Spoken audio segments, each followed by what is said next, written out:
Let me introduce the podcast. What's up? Let me introduce the podcast. You can start it off. Bow, ladies and gentlemen. Welcome to the Loft Podcast. I am not the host. Your host right here, Darren LaPont. Yes, but we are on the Below the Surface set today, though. Yes. Yes. But let's tell the story about how that came about. Okay, yeah. Okay, so things are changing a little bit. And we could get into that in a little bit, right? Okay, yeah. But me and Darren have been talking lately. Only person I know that calls me Darren. That's how you really know me. What should I call you, Rich Vocals? For now. Okay, Rich. Yeah. All right, let's go Rich. I met you as Darren, so. Definitely. Okay, so Rich Vocals. Or did you meet me at Rich Vocals? How did I meet you? Let's get into that later. Okay, let's get into it. But me and Darren was talking, right? Yeah. So, I have a lot of questions because, by the way, and I want to say this first and foremost, y'all, you have been killing the podcast game. Thank you. You have been doing your thing. I can tell you have a team behind you. And Definitely. now that I'm meeting the people, it makes sense. I'm grateful for everybody with me. And the promo, like, bro, y'all are just giving me so much like influence, so much like motivation with like the promo. You know, like so we've been talking about it, and some changes have been going on, and I've been looking for a name for the podcast. Yeah. So I didn't even ask you. No. You randomly offered it up, like, yo, Nick, let's come up with a name for the show. Yeah. And no lie, in less than 30 seconds, Below the Surface. So basically, how I came up with that name for you, and not to disrespect or trying to change you from the past or from Nick and Mal. Yes. I just offered it up to you. Mm-hmm. So ever since I've been watching your podcast, which I'm a big fan of, like your whole channel, that's why I'm here to help whenever you call. Well, anybody that's working, everybody knows. Obviously, my whole show is about that, like helping people. Yes. But I've been a fan of you. So when we were talking, and you go so deep in conversation, that I was just like, yo, you really go below the surface. You don't just talk on the surface conversation where, hey, hello, how you doing? Okay, move forward. You really go so in deep into the conversation where I learned so much about you within an episode. Yeah, I feel like, honestly, like, and we talked about this also, I feel like that's kind of what the good podcasters do. Yeah. And I feel like you guys do that too, bro. I believe so too. I think what I try to do, since I'm mostly interviewing somebody every episode, I have to warm them up to the conversation. Okay. So I have to warm them up, because a lot of people think that I'm friends with everybody I interview. Like you said that. That's the power of what you do, bro. I thought all these dudes was your close friends. No, not at all. I mean, some of them, Josh and Nazi, okay, and Twist, but everybody else was really like, we run into each other from here and there, and I just try to build that conversation up, like the comfortability between that person. Mm-hmm. And once I see that they're really comfortable, you'll notice that I asked a really strong question after that. Gotcha. Yeah. I appreciate it for the name. Yeah. Hopefully that you're the first episode on the Below the Surface podcast. Hopefully I am too. Word. And before, cause I know I'm supposed to be interviewed. I'm chatting right now, but I want to ask you this question since I'm about to experience it. Talk to me.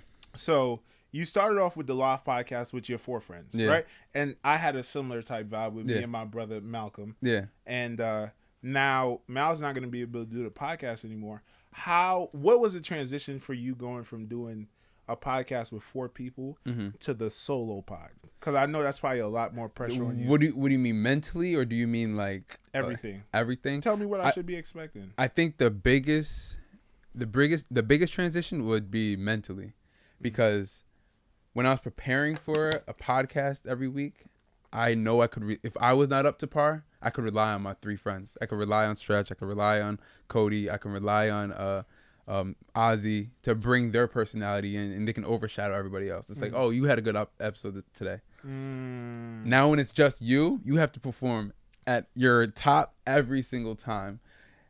And you'll know when you're doing bad, because it shows. Yo, have you ever been doing a podcast and was like, yo, can we just end this? No, I haven't yet. Thank God I haven't done that yet. Oh my God, I've had a couple of them. Really? Yeah. Because sometimes I either do too much, I dig too deep into things. Yeah. Or sometimes I get lazy, and for the whole week I don't do any research, and then I start the pod and I'm like, oh shit. Oh, that's one thing I can't do. Yeah. I have to do my research. Respectfully. I have to do my research before I enter anything, just because I don't like to.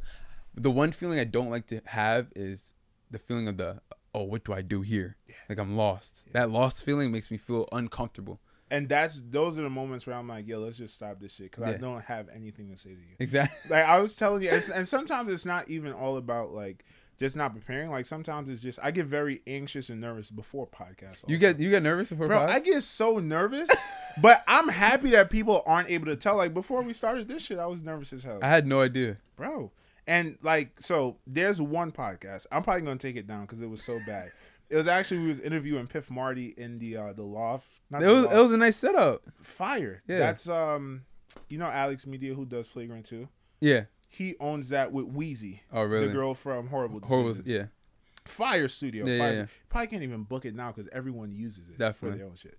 But when I got there, just the fact of I kind of got like comfortable with my environment of like doing it at CSL Studios with Preach and them. Yeah. And you know, it would just be me and Mal. Yeah. And now we're in this room. There's an engineer there. He's like, yeah, start now. And I'm like, oh shit. Like if you go watch that episode, I'm happy I had Balla there and Piff Marty. I didn't say anything for the entire episode. I was just frozen for an hour. Because there's a whole production crew behind. There's a whole production. Yeah. And that's why I'm happy you brought your whole squad because it's practice, you feel me? Yeah, definitely. But my squad is, I love them because Josh keeps me on task. When I'm doing the episode, he'll text me questions to ask the person. I never announced that before. If I'm like, Sam, I'm in a good conversation and he's like, you should stay on this topic. He'll ask another question on top of it. And I'll see it and I'll be like, okay, that was good. And I'll ask it right on top. Yeah. Twist sometimes he'll keep me on task. So your basically the group chat is going on while I'm having the conversation. So you guys have like a Loft group chat. Yeah. That's powerful. The Loft committee. Shout out the guys. The Loft committee, the lofters. You guys have lofty goals. You like that? But no, I always give my flowers. I think on every episode I've given my flowers to my boys, but like a lot that I have done would not be accomplished without them. Like there would be a lot of visions because I see a lot. Like I see I can do a lot of things, but the execution would not be possible without them. Nah, it shows, bro. Yeah. I'm telling you right now, you guys are fucking killing the podcasting game. We're trying. Like and I'm so happy that. So let's be vulnerable for a quick second. Talk to me. Naturally, when you start doing something, and by the way, you guys started your podcast before. I wouldn't say before I thought of doing podcasting because me and Mal, when we were in college, we bought like this little rinky-dinky setup and we had it like literally like in a sunroom, right? Oh, really? Yeah, but you guys had started doing your podcast. Yeah. And naturally, you look with a little envy. You know? It's like, damn, Stretch is not that funny. What the fuck are y'all laughing about? Maybach ain't say nothing that crazy. You feel me? But that's just... But by the way, I used to watch all the episodes. I loved it. Like, y'all shit was fire. But as I'm saying, like, I'm happy I'm in a space now where I've learned and I've been kind of telling you like, yo, we need to show love and support each other. Exactly. And I'm literally so happy to see what you're doing. Bro. Exactly. Like sometimes like you've dropped like what 4 or 5 promo videos. Yeah. I've texted you after 2 of them. Yeah. I don't want to keep texting you after the 3rd and 4th. I'm like, you feel me? Like it probably gets annoying, but I want to. Yeah. Because I dead ass bro, like y'all are killing the podcasting game. And for all levels, like not just people who are startups. I haven't seen anyone put this much effort into a podcast promo ever. Yeah. We do runs. We do a whole long run before we actually drop it. Whose ideas? Who ideas was that? That's me. Okay. Yeah, that's me. But I definitely comes to the drawing boards. Like I press my friends. Because the thing is, Josh is his own entity by himself. Josh Gressy's own entity by himself. K Twist is a whole entity by himself. Nazi does his own thing. Everybody's their own. Cam own their own people. So I have to bring them all together to get their knowledge on the Lofts because they're busy with their own things. Wow. So I have to have a vision, and it has to be that fire to entice Josh to want to talk about it. You know what I'm saying? Because if it's not interesting, it's not good. Josh is like, yo, I'm busy with my work. Like, what are you talking to me about? So there's no corny ideas coming out because it has to go through a filtering process. It's not possible. That's dope. And they will check you. The chat will check you, bro. Have they ever checked you about who you wanted to interview? Like, yes. What? You want to drop any names? No. Who didn't make the Loft that was supposed I definitely said, what y'all think about this? No response. Really? And they respond like this. Like the whole chat, if something's fire, they will respond like this. The conversation will go boom, boom, boom, boom. If the conversation's not needed with this person, why are you wasting your time, Rich? they're right when you drop this episode, Rich, they're gonna drop one song and they're not gonna drop a thing after that ever again. You're wasting your time for actually people that are working and grinding to what they want to be. So, I'm sorry to turn this into a Rich vocals. No, let's talk, bro. But what's the process of figuring out who you want to have on a pod? Like, what are some of the boxes that they have to check out? I do a lot of research. Like, I do a lot of it. At first, it was me doing a lot of research. Now it's people doing the research for me. Like, unasking. People just send me people like, yo, you should interview them. They're really working. They're really grinding. So now I'm on alert for them. Like, I'm watching everything they're doing. I'm watching how much they post out. They post stuff, how much they are working towards their goal. If they actually have a real talent, like, not to be rude, but like if it's a real talent or they're just working towards something and it's not that good.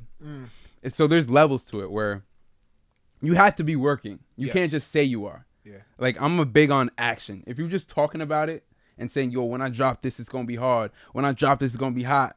2 years later, when I drop this, it's going to be hot. I've never heard anything from you. So I can't judge anything of yours. But if you're working, your business is grinding, people are tuning in, people are buying your merch, people are using your business, people are your word of mouth is crazy. You deserve to be. You put in the groundwork and you deserve this. You deserve. But I'm not saying the loft is where you have to get to. Like, I'm not saying that either. I'm just saying that I want to give you an extra boost because you deserve it. Right. That's all. And this is your platform and you have standards. Yeah. I'm sure you get a lot of those conversations of everyone that, yeah, bro, I'm about to do this. Please have me on and shit like Definitely. that. Yo, the funniest thing, right? And it happened to be our most successful podcast. Me and Mal's most successful podcast was Piff Marty. Mm-hmm. How we met Piff Marty was crazy. Really? And it was almost like destiny. And I'm happy that I got the chance to meet him and do the podcast because I think this dude is going to be the fucking biggest. He is. He is. I remember when he was getting not that many views on TikTok. When we met him, he had like 5,000 followers on IG. Now he has like 100 blue check something blue check. Even though he used to talk mad shit about the blue check. Really? Yeah, he's done.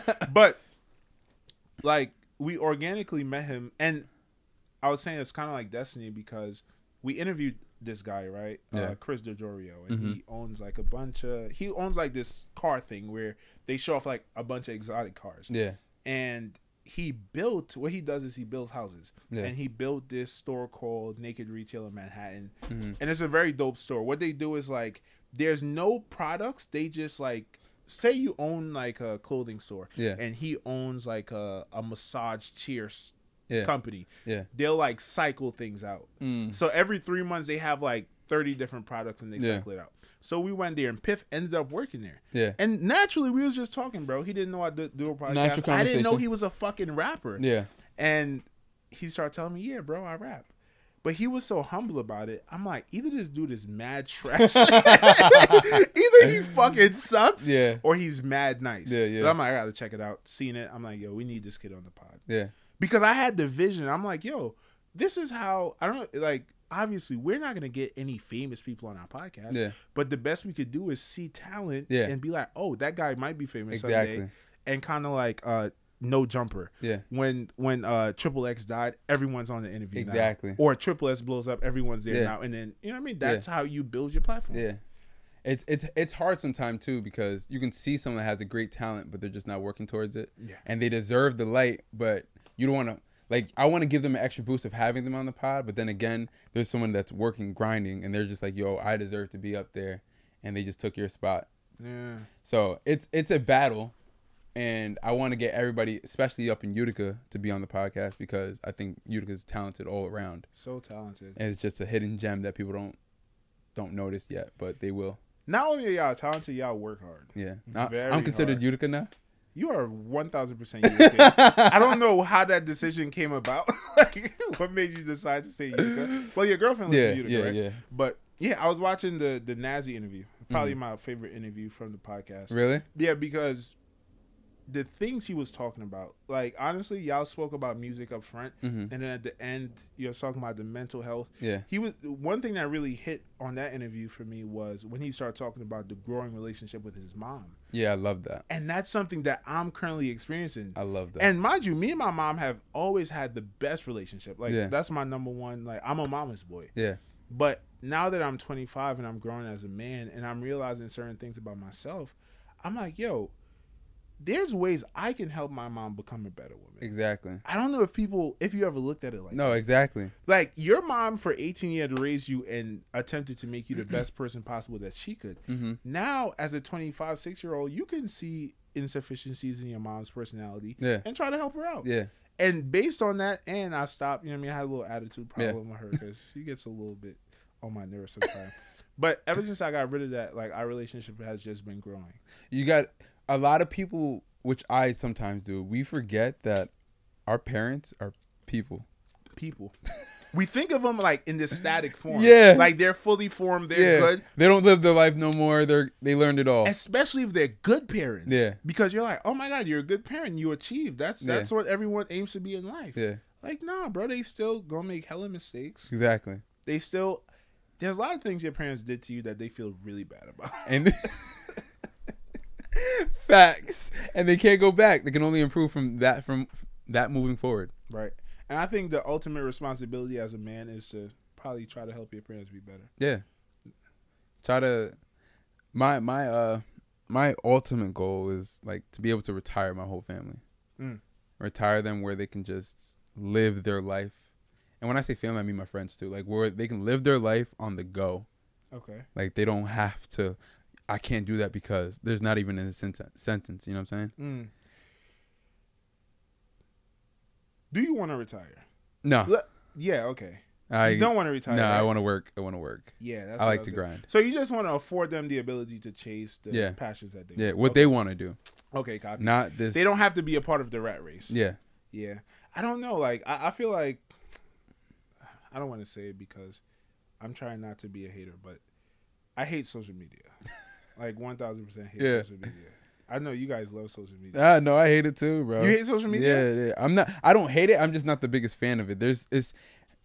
I'll give my take about social media and you can go right after. Okay. Go ahead. I believe social media is just the highlights of life. Yes. And the highlights, I don't even like the highlights of basketball. I like to watch the full game. Exactly.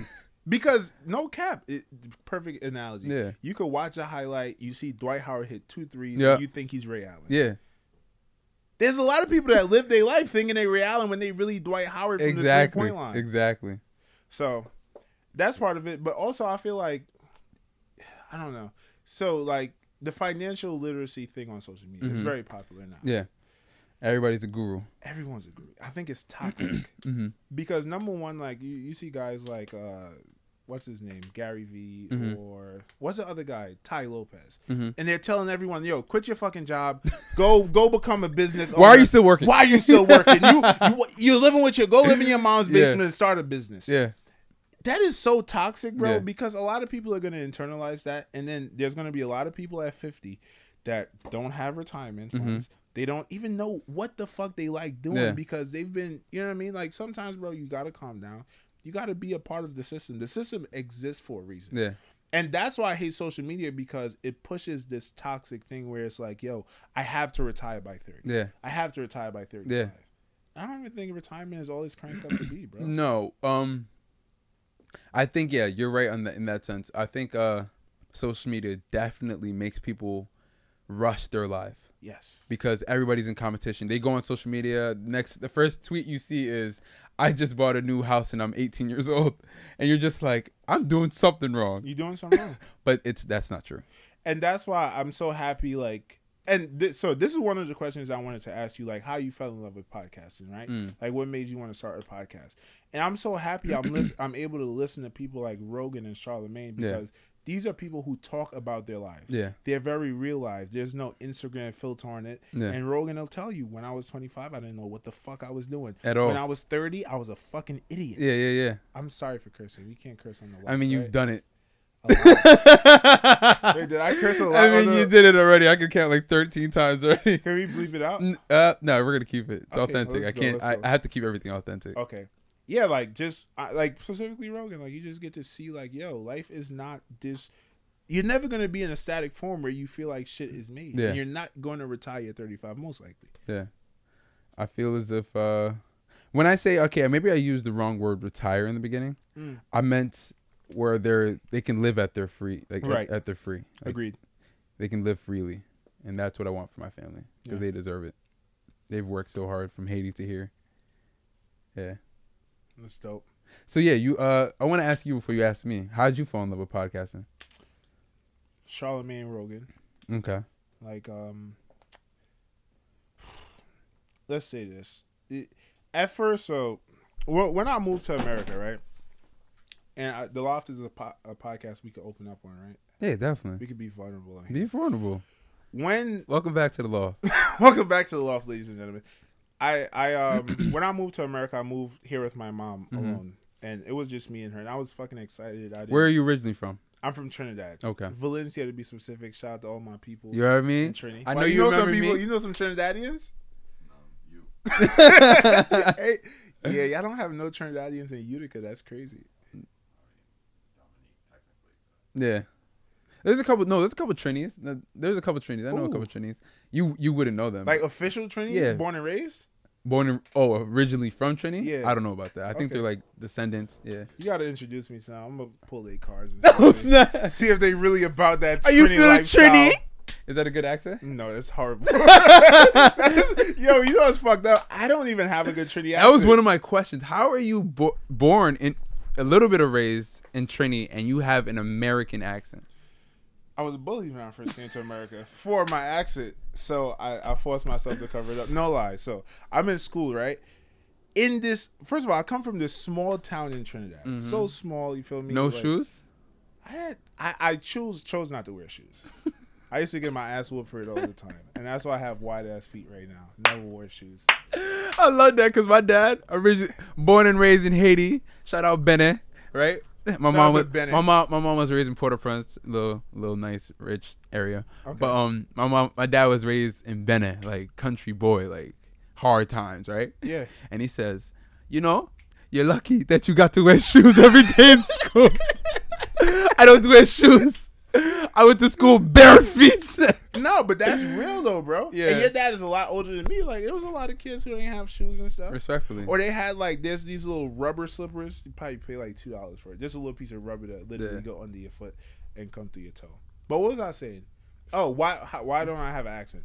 So literally, this is when I knew I had to cover up my accent. And also, like, a lot of people move from the Caribbean and they come to big families with a lot of people from the Caribbean. Yeah. It was just me and my mom. So literally, everyone I was around was speaking American. Yeah. And I was 13 at the time. Got into an argument with some Dominican kid at school. And I get angry. I go into a rage. And I start blacking at this kid. And then everyone starts laughing. Because of my accent. Because they never heard me speak before. And Can I hear you attempt your accent? But think about this, right? And this is perfect. I don't play around with my accent. Because, like, people all the time ask me, like, yo, Nick, speaking your accent. I never do that. No? Never. Wow. I can't even do it. I could speak full Trini. If my aunt called me right now, it flips automatically. I've heard it. I've lived with you. But I can't do it willingly, like, yo, let me just do it for fun. I can't do it. Because there's trauma behind that. Okay. As a 13-year-old kid in a new country, biggest city in the world, it was hard to adjust. It was hard to adjust. So you got bullied. You got bullied or you bullied people? No, Darren. I did not say I bullied anyone. I didn't get bullied. People laughed at me for my accent. Okay. I used to bully kids.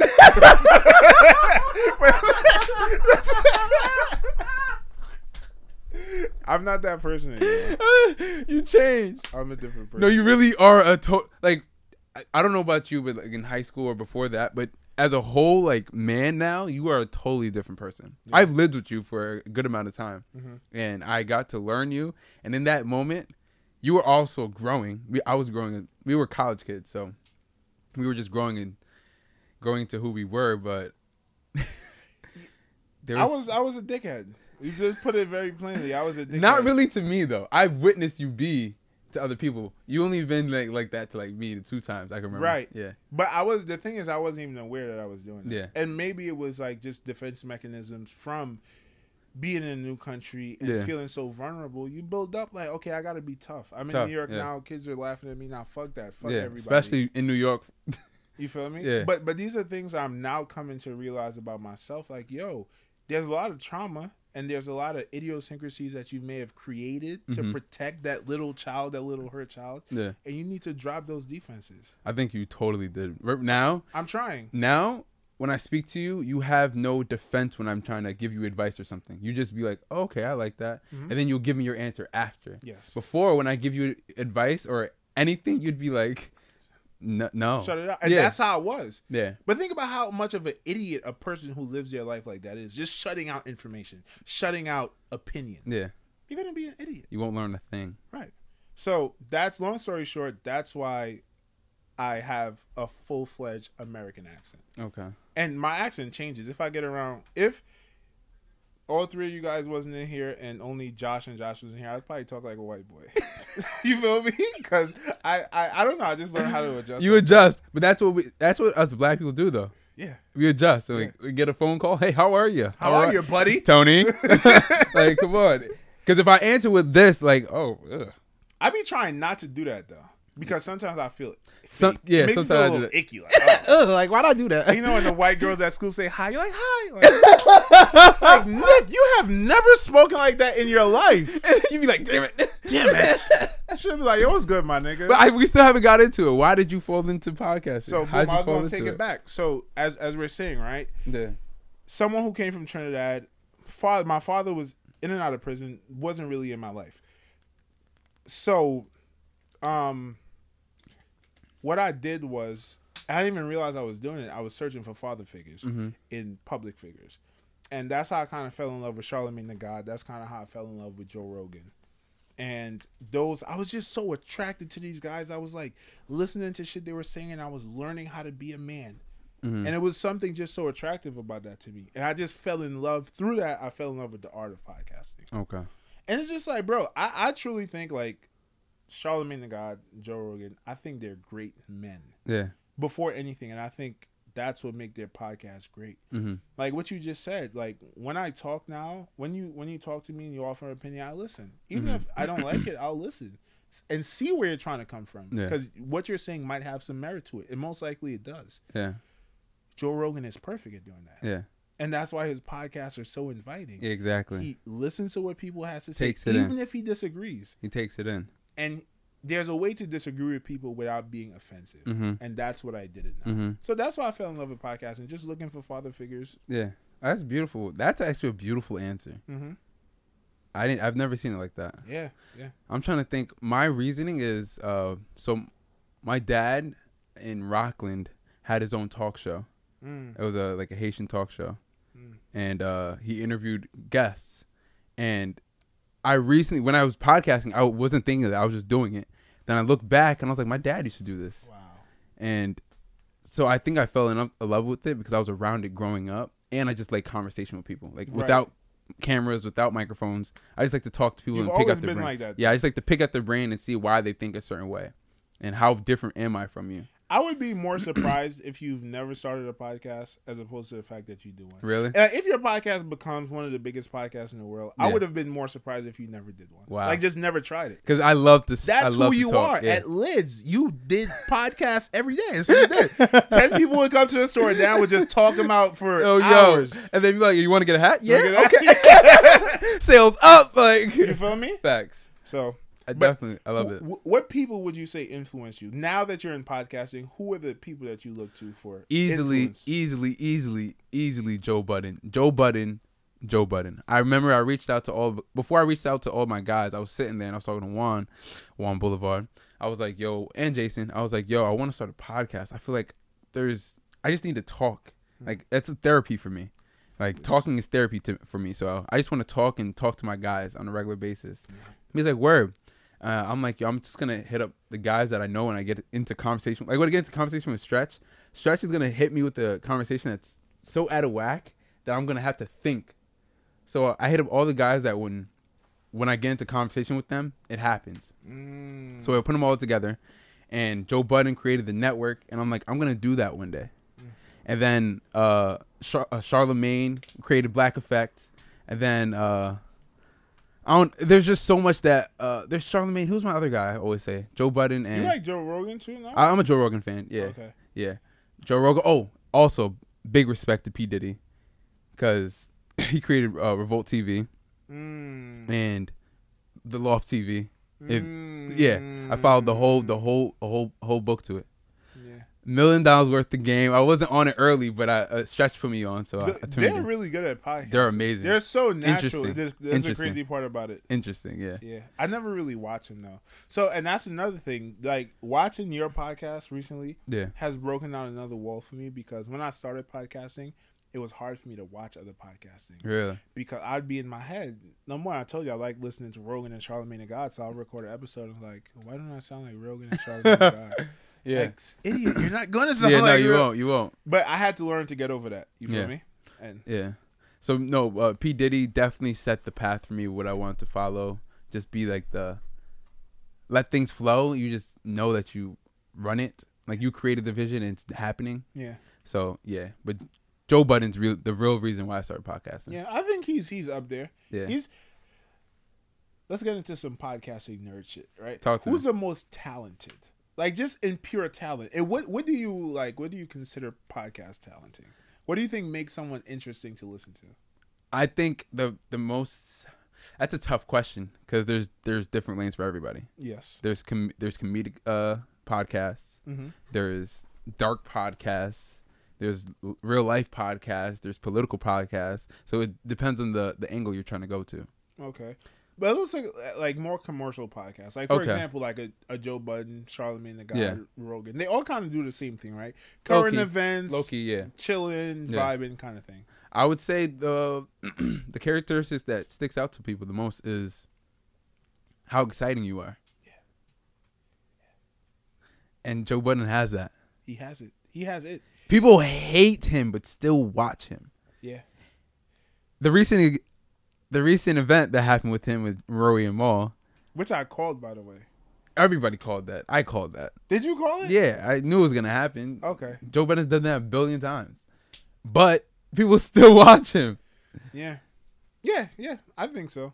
I think, like you said, the things that make good podcasters are that number one, you got to be natural first of all. Mm-hmm. You know? Real. You got to be real. Yeah. And that's the thing about podcasts. It's the most like life I don't know what the word I'm looking for. It's the art form that most reflects your real life. Yeah. And you can't fake it. Like you're literally talking in front of the camera for 2-3 hours. Yeah. Well, I don't do 2-3 hours. You do 3.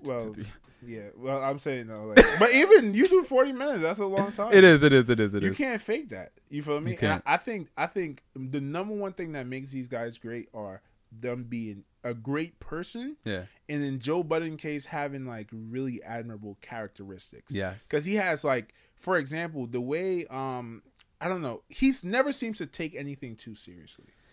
He does. He definitely does. He's a really emotional man. But it seems like he's always in control. He's in control of his environment, in that environment. Yeah. But he's not really in control. I like him on the podcast. Everything, all his extra stuff he does off. I don't back him up. So you're not like a Joe Budden fan. You're just a Joe Budden podcast. Yes. Okay. Because he got me into it. Like he's the reason why I talked to Stretch. I talked to all of them, everybody I put together, or I'm doing it by myself because Joe Budden was killing it, and I listened to him every single day at work. So really, yeah, I haven't missed one. Wow. Yeah. How about for you? I'd say Rogan. Rogan is still the number one guy.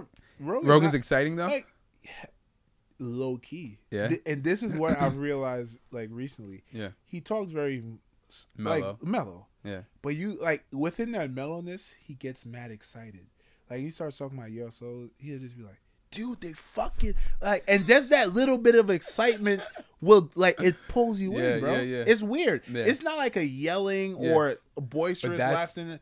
That's how you know. I don't like to use these phrases because some people dive into it way too hard, but that's how you know you're an alpha. When you don't have to get loud, but people know you're excited or you're mad, so you can just a little bit of action. Bro, it's the ultimate confidence in yourself that comes with no ego. Exactly. I've realized this recently, right? And this was part of my struggle. Yeah. The insecure little kid that was Nick. Yeah.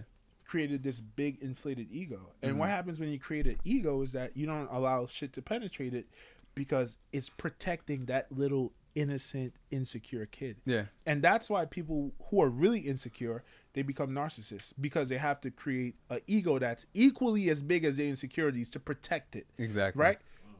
When you remove that ego, yeah, it's weird that how secure you are in yourself goes up. Yeah. They're equally related. Yeah. And I think that's where Rogan is. He doesn't have an ego, so he's superiorly secure. Yeah. So secure to the point that he's an alpha male. Yeah. In any room that he goes to. He's not worried about himself. He's not worried about himself. Yeah. And that's why I kind of want to, I don't know if I should say this. My mom probably's going to look at this. I want to get into doing psychedelics. That's an interesting conversation. Yeah, I want to do some mushrooms. I want to do some acid. I need to. This is different for the law. This is not gonna lie. This is different for the law. I need to be awoken, bro. I think you can awake yourself by yourself. I've done it. So you can do it some more with the help of marijuana. But I don't think you need. See, I'm not in that whole drugs. Yeah, I'm not into that. Yeah. So when you say that, I believe I figured a lot about myself by being with myself. Correct. I feel like if you rely on something else to know about yourself, you're not really learning about yourself. You're realizing yourself while being on something. Mm-hmm. People are gonna argue with me to the end of time with that, but I think I learned how I react to certain environments. I learned how I react with people by being with myself and thinking deeply. Yeah. Deeply. I don't think I need to use or do anything to learn more about myself. And you don't. Yeah. And you don't. And some people, but drugs are helpful.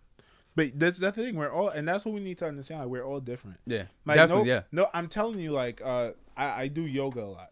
Right. I love doing yoga. Like hot yoga, they put the room to like 100 degrees. Mm-hmm. And before you even start doing yoga, you're just drenched. Yeah. Then you go through a 60-minute practice.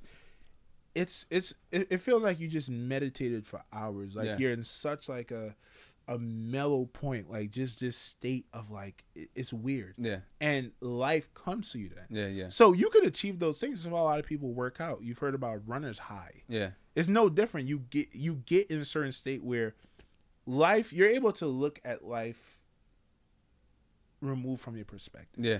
It breaks the momentum of life. Mm-hmm. I don't know if I'm making sense. You are. I'm saying this. I'm following. And I think that's what psychedelics does. It kind of removes you from the person who's focused on your goals. Yeah. And now you're looking at yourself like you get an outer body experience. Yes. Okay. Yes. Well, I'm good on that. I'm not promoting drugs, but I'm sure there's a lot of people that. No, a lot of people agree. I have conversations with a lot of people that say they agree with you, and they say that psychedelics made me realize I can fly if I really wanted to. This is the example that Rogan and them use, and I think it's genius.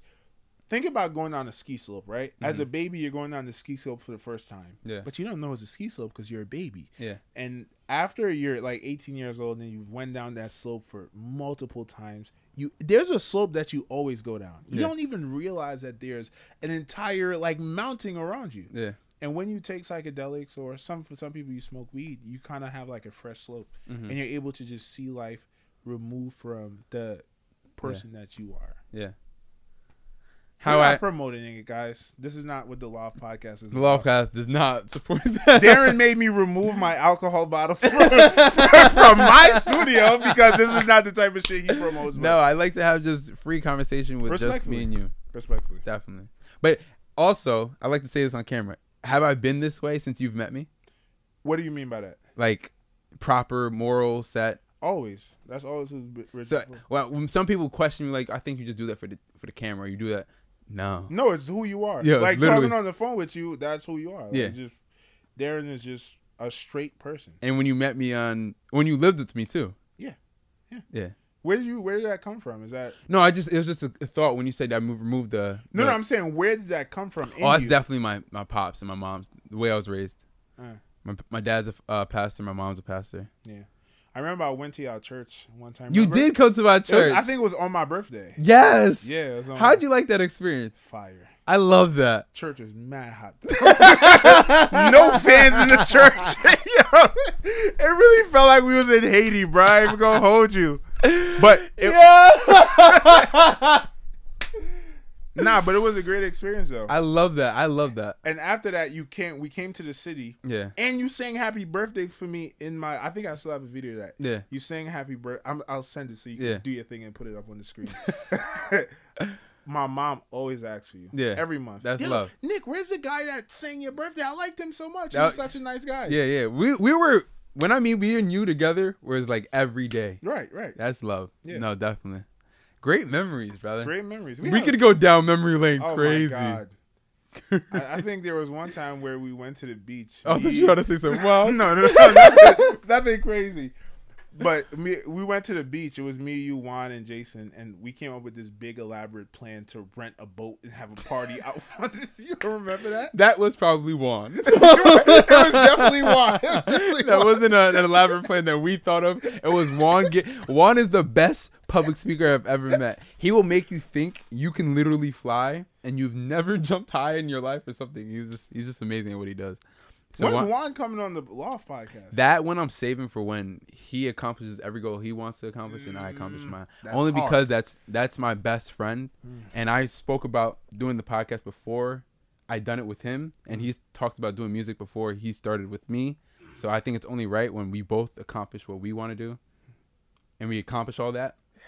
We finally talk about it and that's say, hard, bro. Hey. That's going to be special. So that's years down the road. Not even years. I think that's next year. Next year. Okay.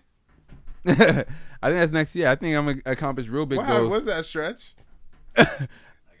I think season 3 is going to do amazing things. I have amazing guests. I talked to amazing people. Season 2 did that. Season 1 did that. I think season 3 is just going to set another bar. Juwan has amazing music that he's sitting on. All these goals that I'm speaking into life are going to come about soon. Yeah, you guys are just grinders, man. It's crazy. Yeah. You guys grind. Like, that summer holiday y'all got with you guys, there's something I took from that. Like, you guys work hard, bro. Yeah. Like, so hard, it's crazy. Yeah. Like, at that point, Juan wasn't even rapping. No, he was just football. But he just got so good so quick. Yes, he's surrounded by someone that would tell him that's whack. And Yeah, me, Jason, Stretch, who would be like, and Juan was like, all right, word. And Juan, what I loved about Juan when he first started rapping, he didn't take it to heart. Artists take everything to heart. So when we would be like, yo, Juan, that doesn't really, like, that don't really sound good. He'd be like, so what you think should change? And I'll tell him, and he'd be like, bet. Come back the next day, change it, and actually learn from what you told him. He was open to learn from everybody else. And I have a question for talk to me. I don't even know if you're going to want to answer this, but you can't be biased, because I know Juan is your best friend. What up? So Utica is a very talented, like, there's a lot of artists that went to school with us. Renzo comes to mind. Quez comes to mind. Juwan comes to mind. Am I missing anybody out? Like, who's really talented? Like, I wouldn't be surprised if these guys blew the fuck up. There's a couple of them. I just don't want to miss anybody, but I feel like there's a couple artists that came out of Utica College. Let's go with those 3 because they play football. Okay. Who's the best out of all Juan. 3 of them? That's no bias. Juan. No bias? No bias. Okay.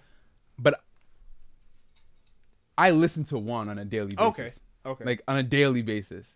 Like, he drops, I download. I listen to everybody else. Like, you're talking about Kane Wave. Kane Wave. Yeah. Yeah. I listen to Kane Wave. I listen to him. I listen to Quez, too.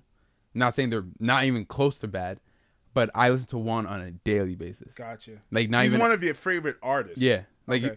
when I did the artists rundown at the end of the year, Juan was on my top. With the Apple Music? With the Apple Music thing? Your top listened. Oh, yeah. He was one of the top artists that you listened to. Yeah, and Rob Linden was. But Rob Linden, my boy. Shout out to Rob. Yeah. Yeah, Rob was on Juan was on Rob's too. That ass. Yeah. So I gotta tap into Juan. I I'm an don't avid really listen listener. to music that much, period. But if he's really dropping, No, he's really good. He's a solid artist, and so is P Saint. They're both solid at what they do. Oh, I don't know him because I never met him when I was Utica, but he's mad good too. He's amazing. Wow. Yeah. He's amazing. Utica is going crazy, man. What y'all got in the water up there? They're in Cali, so I don't think they're repping Utica. They not repping Utica no more? They was repping New York City, if anything. Like, they was never repping Utica. Only I, that moved out there and stayed, could say I can rep Utica. Everybody else is like, I'm from Queens. I'm from Rockland. I'm from Queens. Oh, you don't tell people that you're from Rockland anymore? I do. I say both. I say Orange County, Rockland. I say I'm from a lot of places. Okay. But Utica is up there. Utica showed me love, so I show him love back. I would never take that back from them. Yeah. You kind of made Utica your own. Definitely. I do the events there, a lot of events there. Yeah. And they showed me love. I dropped music there. They showed me love.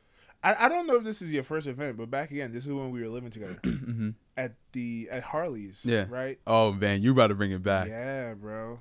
But this, I think this is a good story for you to tell because Talk it to me. shows growth. I don't think anybody knows this story. So And you were there for it. No, I'm gonna tell you why no one knows this story. I'm telling you the exact reason no one knows the story.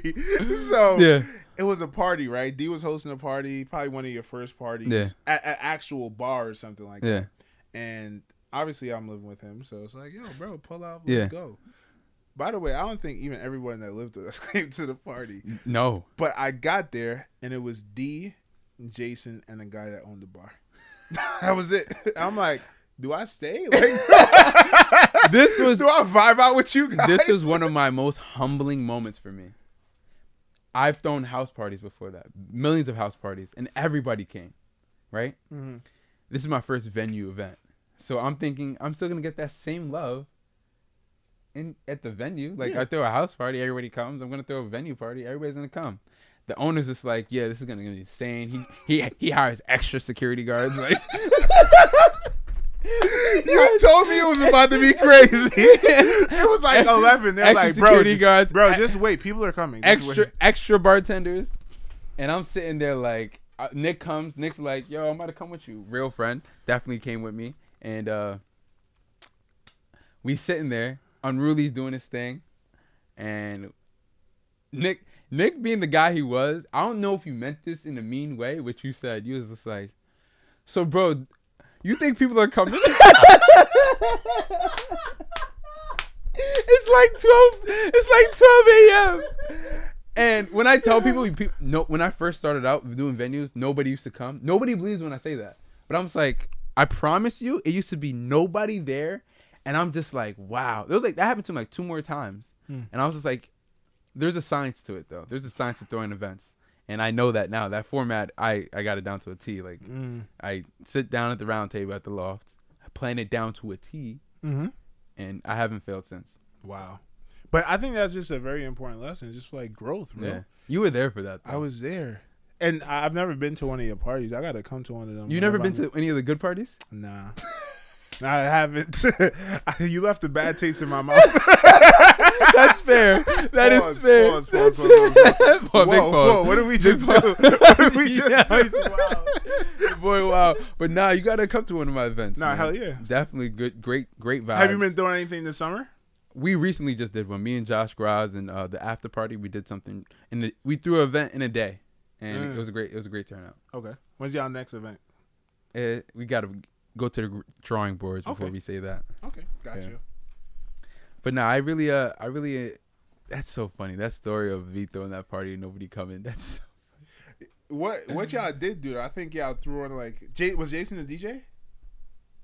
Was Jason the DJ? Yeah, always, every single one of mine. I think he threw on like a Roy Woods song for me because at that point y'all knew how much I love Roy Woods, and it was worth it. Because that was the first time I ever heard Roy Woods at a party. Yeah. Because obviously he was like a new up and coming rapper. Yeah. It wasn't really a party, but y'all get what I'm trying to say. Yeah, facts.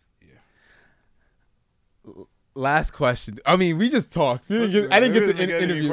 I feel like I asked you more questions. We went over the time limit. Anyways,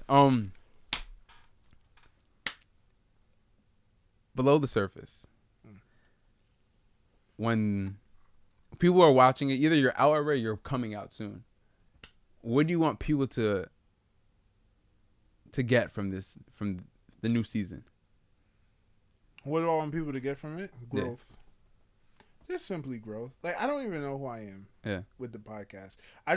I'm growing as a person every day. Yeah. So the only thing I could promise is that Nick Johnson is going to continuously be different. Yeah. Probably every episode, every day. Yeah. Right? Probably going to say things that in a week I don't even agree with. Yeah. Because I give it up on my podcast. I speak how I really feel. Yeah. So you can expect honesty, and sometimes that honesty is gonna disgust me after I look back at it. Because sometimes I say certain things like, bro, I cannot watch the first 60-something episode of the Nick and Mal show. I was a different person. Yeah. It's an idiot. You feel me? Yeah. So I grew. So that's the only thing I can promise is growth. I love that. And consistency. Growth and consistency. I love that. Well, Darren, this was fun. This is amazing. My most fun podcast. I loved it. I could do this so much longer, but Josh sent that text that he got to. Y'all working, man. Yeah, we have a lot. I like the fact that we're keeping it short and sweet. Yeah. I feel like we could have did this for 4 We're gonna do it again. Yeah, absolutely. Let's go for the record then. 5 hours. Let's go for the record. 5 hours. This dude Nick is crazy with the time limits, but I'm up for it. Where I did a 4-hour podcast recently. Yeah, and who's It was Moselle. Okay. He's a guy. He owns like his own wine business in Harlem, and he actually has like a subscription based wine business. Smart. Very smart. Yeah. And he has his like own little warehouse. I watched this. Obviously, yeah, I watched the story. He has a beautiful story too, to where he got to that idea. Yeah. And his story is crazy, bro. Yeah. Like, from opening up a shop and then getting fucked over. Yeah. It was crazy. Yeah. Listen to that podcast when it comes out and go check it out if you guys like wine. I love wine. Anyways, The Loft. Wow, what another amazing episode. Dope. I just don't know what to say. I don't want it to end, but I know we got a lot of things to do. And Josh, I can tell Josh not rocking with it. Look how he's sitting. He's not rocking with us. Josh ready to go. He's not. But yo, make sure you like, subscribe, and comment, and tune into the Below the Surface. I mean, it's either coming or it's out, and they're working. Trust me, because together we do better together. So I'm telling to every creative, we do better together. Word. And I think we should leave them off with that, yo. Let's not hate on each other. Let's not even be envious or jealousy. Exactly. Let's work together. There's so many other channels that are starting that I'm helping with, and I just want to help.